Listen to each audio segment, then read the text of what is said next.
Magandang gabi po sa lahat. Luzon, Visayas, Mindanao, tayo nagbabalik dito sa aking munting channel po sa Mil Soriano TV 29 po para mag-discuss ulit ng another coins. Ayan po. At ito ang ating hilig kaya tayo nandito. Ayan, magandang gabi po Luzon, Visayas, Mindanao kung saan kayong panig ng mundo po, lalong-lalo na ang aking mga subscriber po. Thank you so much po sa lahat ng aking mga subscriber po. At doon sa ating mga kolektor ng Pilipinas po, mga numismatis kung tawagin.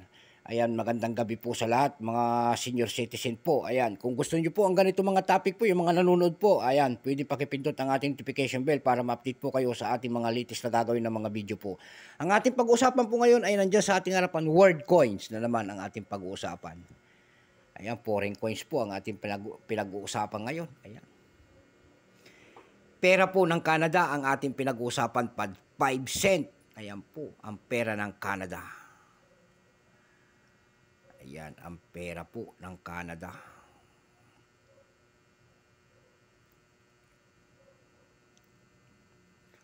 Bago natin simulan ang talakayan, kilalanin muna natin siya. Siyempre, issue, Canada po. Period, Royal Mint, Canadian, Queen Elizabeth II, 1952 hanggang 2022. Type, Standard Circulation Coins Years, 2006 hanggang 2022. Value, 5 cent.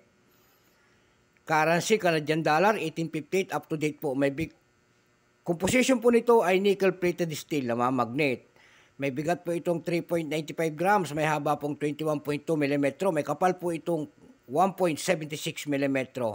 Ang kanyang hugis po, siyempre pabilog po, orientation po, middle alignment. Di muna tayo number and dash 395. Reference number KM-491. Ayan po. Dalawa pong variety ang ginawa ng Canada sa barya na ito. Ibig sabihin, dalawang klase. Mayroon silang tinatawag dito na specimen set hook dollar. Ay, napakagandang pakinggan. Mayroon namang common. Ayan po. Yung common natin, unahin po. 2014 common, yung 14% po ang kanyang ginawa. 14%, wala pa pong presyo. Doon sa ating numista, ayan, di wala pa pong presyo ang ganito mga coins. Ayan, hindi pa nilagyan ng presyo. Pero ang mintage po nito ay ginawa po kung ilang piraso ang Canada sa bariyang ito po. Ito po ay 66,364,000 piraso. Ayan.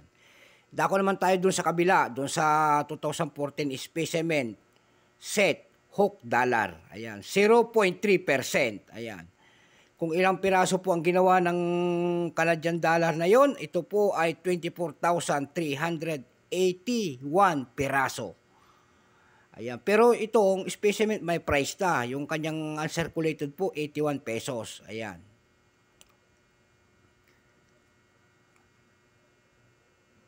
Dako tayo doon sa kanyang presyo at yan naman ang ating tinitignan kaya tayo nagbablog doon sa kanyang mga presyo ng ating mga coins na ito.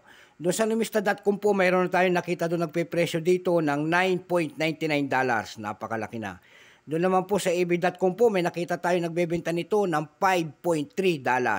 Mayroon $2.11. Ayan.